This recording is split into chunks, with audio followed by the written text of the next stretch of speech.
thank you very much, everybody. Thank you. What an honor. Well, this is a very special occasion, and it is indeed my honor to welcome to the White House a great friend and a man of leadership, vision, courage, and strength, His Royal Highness Crown Prince Mohammed bin Salman of the Kingdom of Saudi Arabia. And we had a big day today, a very big day for both countries. We've gotten to know each other well over the years, and he has become a true partner for peace and prosperity for our countries and for the world and for peace in the Middle East, which was a crowning achievement for both of us. And I just want to say that Crown Prince Mohammed, we're delighted to have you with us at the White House. Very special, very, very special.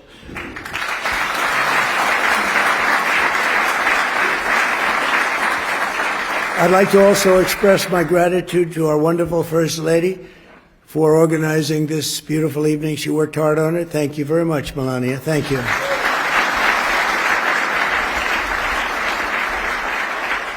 And we're pleased to be joined as well by Vice President J.D. Vance and his magnificent wife, Usha. Thank you. Thank you, J.D. Speaker of the House, Mike Johnson, and his wife, Kelly. Thank you, Mike, wherever you may be. Thank you. Thank you, Kelly. Princess Rima. Thank you, Princess Rima. Such an incredible representative of your country. And you really are. We really appreciate it. Great job you do. And members of the Saudi delegation, we want to thank you very much for being with us. We spent a lot of time with you today in the cabinet. You're extremely good negotiators, that I can tell you. So I want to thank you. And we have so many other unbelievable dignitaries. I won't talk too much about you because we'll be here all night. This room is loaded up with the biggest leaders in the world, business, sports. You know, my son is a big fan of Ronaldo, wherever Ronaldo is here. Ronaldo. And Barron got to meet him, and I think he respects his father a little bit more now, just the fact that I introduced you. So I just want to thank you both for being here. Thank you very much. Really an honor. But I want to thank everybody because you do. You have the biggest business leaders in the world. You have the biggest leaders politically anywhere in the world. And I think it's a group that maybe to this extent has never come together quite like this. I only wish we had about 2,000 more seats. We would have filled every one of them 2 times over. But very soon you'll be having that, and we'll have to do another one in about 2 years from now.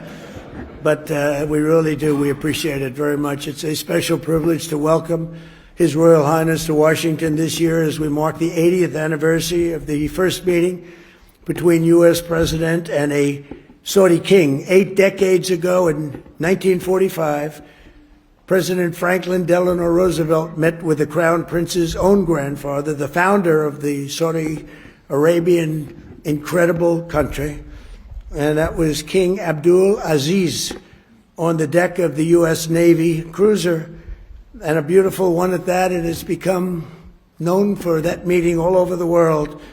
The two became immediate and warm friends, and in fact, when we were walking down the Presidential Walk of Fame today, I said, so which one, other than Trump, of course, because Trump absolutely is number one in this category, meaning friend to Saudi Arabia. I said, which is the greatest of the president's friends of Saudi Arabia? And I think you said, very truly, Franklin Delano Roosevelt. Now, he's a Democrat, so I don't know. But I understood it, and it's true. He was a great friend, and right now you have the best friend you've ever had. But ever since, our countries have been enduring partners, and together this evening, we're making that partnership closer and stronger than ever before. And we've never had the relationship, our countries, like this. We had four great years, but things happened today, and documents were signed, and we went through a lot during the first 9 months. And we have a very different Middle East than we had when I first came into office, like I would say day and night. As I saw during my wonderful visit to the kingdom in May, with the Crown Prince's help, Saudi Arabia has made extraordinary strides and grown into an economic engine and really a modern day miracle, an amazing transformation, and all for the good. This opening up of the new avenues of cooperation between the United States and Saudi Arabia is really unprecedented. And on that trip, Saudi Arabia announced that it will invest an incredible $600 billion. That means jobs. That means jobs. It's also good for your companies, but I'm only interested in the jobs for your country. I'm not interested in the profits, but I guess the profits are there too. But $600 billion in the United States. And today I said, any way you can up that? And he said, I am going to up that to $1 trillion. So he's investing $1 trillion into the United States.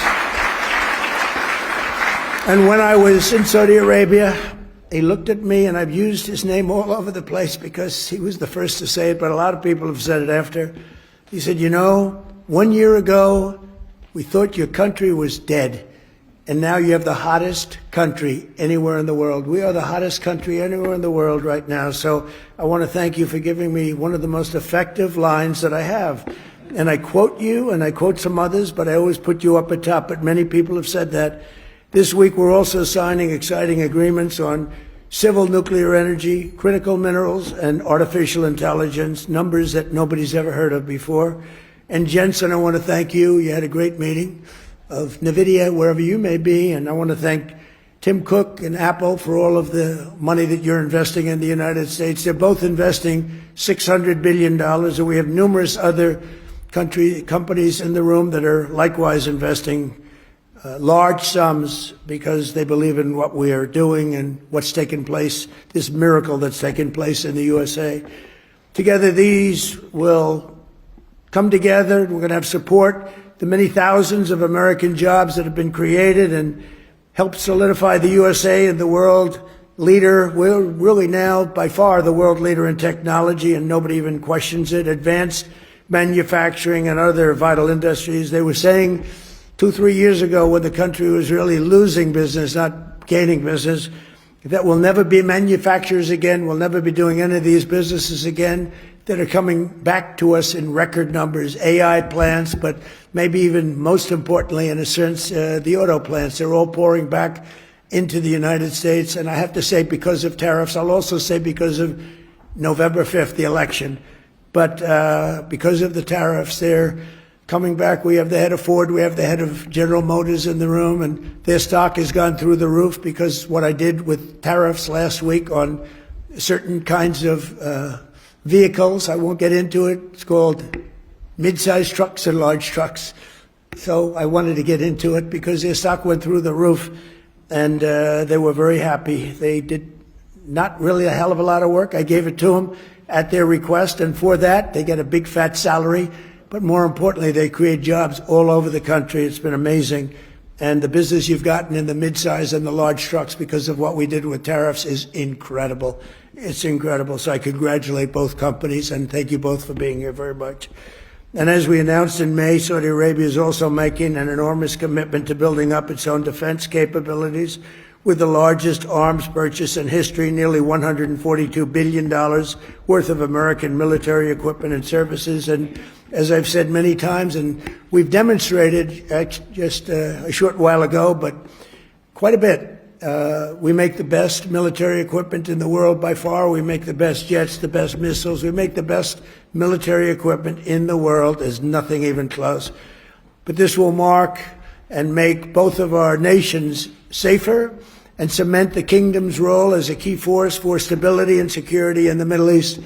And they are, I think right now I can say with what we did with our beautiful B-2 bombers going in and obliterating a very serious nuclear threat, which would have taken place in about a month from that date. They were ready to go. They're not ready to go anymore. They'd like very much to make a deal with us, and they call us, and we'll end up probably doing that. That's Iran.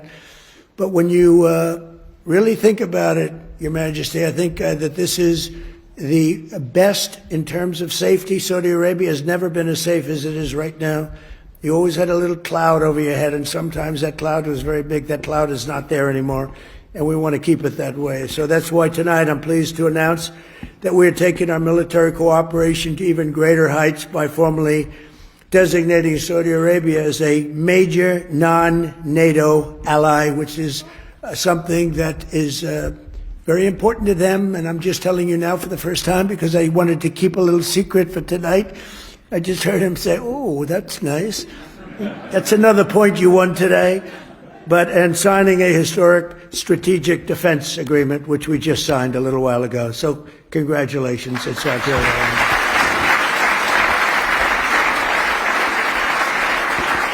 A stronger and more capable alliance will advance the interests of both countries, and it will serve the highest interest of peace, and we all share in peace, and we've never had and been so close to truly everlasting peace in the Middle East. All my life I've heard, oh, peace in the Middle East, but it'll never happen. We did it.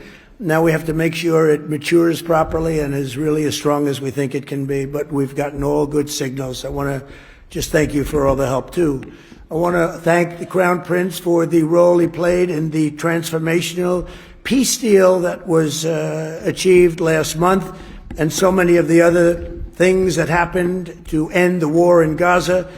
Gaza, while it looks a little bit messy, it has for many, many years, I will tell you, many decades, but it's getting very close to being perfected, and people are shocked. And even the great experts that have gone around criticizing badly every country and every president and everything, they're all saying that what's taking place in the Middle East is a miracle. They're just calling it a miracle, and we're going to make it a miracle, and we're very close to doing that. But as you know, all of the living hostages were returned to their families. We got all 20 out of 20. And likewise, this sounds terrible, but the parents of the dead people, young men, mostly young men, almost all young men, they wanted those bodies back as much as the parents of the living. The parents of the living would do anything to get their boy back, and they got him back. And the parents of the dead wanted them just as much. It almost seemed as though they wanted them more. And today, through the efforts of Steve Witkoff and Jared Kushner and Marco Rubio and everybody worked together. We worked so hard together. 2 more bodies were brought back, and we're up to almost the full count. I think we're too short right now, and a lot of work has been done by Hamas, and a lot of people said they wouldn't be doing that, but they did do it. And the bodies have been delivered to the families, to the mothers, to the fathers, and at least they can be in peace. It's amazing. It was a miserable period of time. We have 2 more to go, and I think we'll be getting them also. Not easy. That was not easy. Not an easy situation. I've met with many of those parents, and what a time they've had. But we also want to thank all of the people living in Gaza, the residents of Gaza, and they've, as you know, begun to move back to their homes, and a lot more safety. They said today a lot more safety than they've ever had before. It was a rough neighborhood, to put it mildly, and a lot of progress has been made with respect to Gaza and just about everything else we touch. Just yesterday, the United Nations Security Council formally adopted my peace plan and officially endorsed the Board of Peace. This is a board like no other. It will have the heads of major countries, I think all of the major countries. I hope Your Highness will be on the board. You'll accept, I hope. But the Board of Peace will be something that's never even been thought of before. And it's covering Gaza, but it'll end up covering large portions of the world.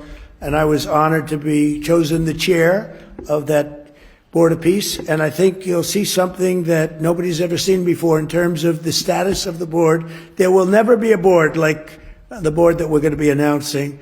Everybody wants to be on the board, and it'll end up being quite a large board because it'll be the heads of every major country, and the United Nations passed it. I guess unanimously, you can say. China, which was against it, took a pass, didn't vote against it, and Russia, which was against it, didn't vote against it. So we appreciate it because one negative vote and it doesn't happen. So people were shocked to see that it was approved, and that was a great honor. It's a great honor for me, I will tell you. I think it's something like nobody's ever even imagined. So it's called the Board of Peace, and watch for it because it's going to do some fantastic things. And I know we're both deeply committed to an enduring ceasefire. It grows into the beautiful, lasting peace, and we've got things going at numbers and far ahead of schedule that nobody thought was possible. So, Your Royal Highness, just as my predecessors and so many of the people that you know and love from a long time ago, they bonded with the U.S. and Saudi relationship, which was forged 80 years ago. You and I are strengthening and renewing the alliance, I believe, to levels that were far greater than what they had even 80 years ago, frankly. And we pray that we will be celebrated by our own descendants some days for this incredible relationship that's been built between the United States of America and Saudi Arabia. Someday they maybe will talk about us as being two wonderful men. Forget about great. Wonderful is okay. But two wonderful men that did tremendous work for their countries, and that bond is very important. Our friendship and blessings to America, to the Kingdom of Saudi Arabia, and to the world stand out and will always stand out to me. So I look forward to working with you, and we'll be here for 3¼ years. For the Trump, that's like an eternity. You know, for somebody else, that doesn't sound long, but we love doing it. We love, you know, we have an expression, make America great again, and that's what we're doing beyond what anyone even thought possible. So I just want to thank you for being a very big part of it. And I want to thank you for a $1 trillion investment and contribution toward our country. That's a lot of jobs. Thank you very much. Thank you. Please.